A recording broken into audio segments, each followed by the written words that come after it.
Bonsoir à tous, bienvenue à ce flash d'information. La Côte d'Ivoire vient de célébrer la journée internationale de la femme rurale. L'événement s'est déroulé à Ferke-Sédougou en présence de la ministre de la Solidarité, de la Famille, de la Femme et de l'Enfant. La femme rurale a été honorée au cours de cette journée pour son rôle joué dans la société. Elle contribue à assurer la sécurité alimentaire, à atténuer la pauvreté des populations en luttant contre la faim.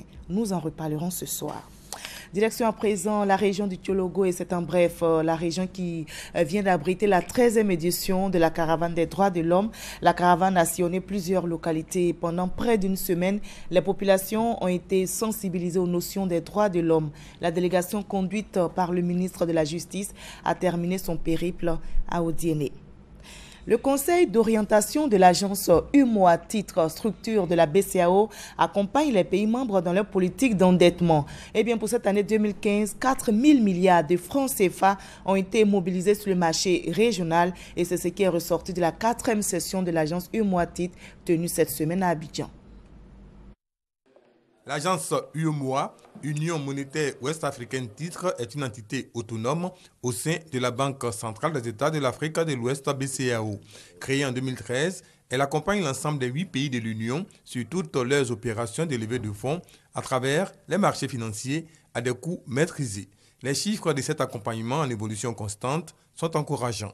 Pour l'année 2015, les projections au global avoisineront les 4 000 milliards mobilisés pour le compte des 8 États de l'Union. Les 2 tiers proviennent de notre marché intérieur. À l'exception de ces 2 tiers, il y a à peu près 600 milliards qui ont été levés par la Côte d'Ivoire sur le marché international. Des résultats positifs à mettre au crédit d'un travail participatif intégrant le conseil d'orientation de l'agence UMOA titre, les investisseurs, mais surtout les émetteurs, en l'occurrence les trésors publics. Depuis qu'on a mis en place cette agence, nos opérations sont mieux organisées sur le marché. Les taux d'intérêt baissent tendanciellement, ce qui va dans l'intérêt des États. Et nous arrivons également à lever les montants qui sont sollicités sur le marché.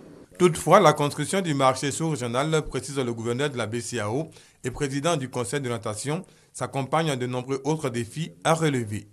L'exercice 2016 devrait développer d'autres initiatives, telles que l'opérationnalisation des spécialistes des valeurs du Trésor et son corollaire, naturellement, la dynamisation du marché secondaire des titres publics.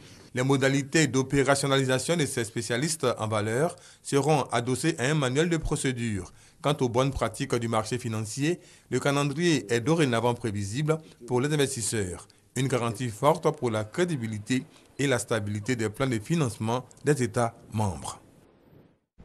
De la cocaïne saisie dans des boîtes de conserve à l'aéroport international Félix Houphouët-Boigny.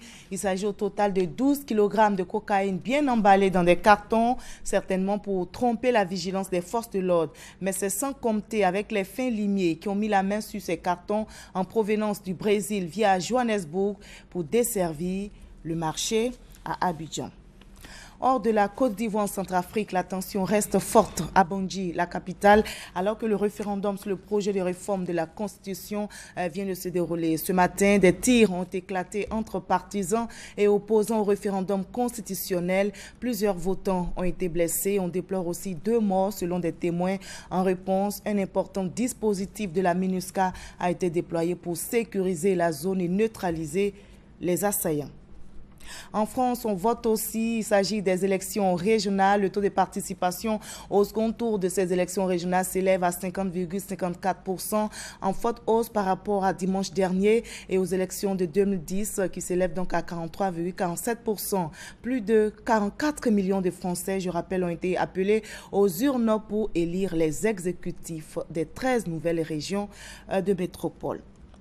La 21e conférence sur le climat s'est terminée par l'adoption au consensus de l'accord destiné à remplacer le protocole de Kyoto, un accord annoncé comme ambitieux par la présidence française. Mais va-t-il tenir ses promesses? Cet accord sur le climat est effectivement ambitieux, mais l'absence de chiffrage de date butoir l'affaiblisse. Le bilan programmé en 2020 puis tous les 5 ans des engagements des pays pour réduire leurs émissions de gaz à effet de serre est positif. Pour autant, il ne paraît pas suffisant au regard des besoins. À la fin de ce flash, on prend rendez-vous à 20 h.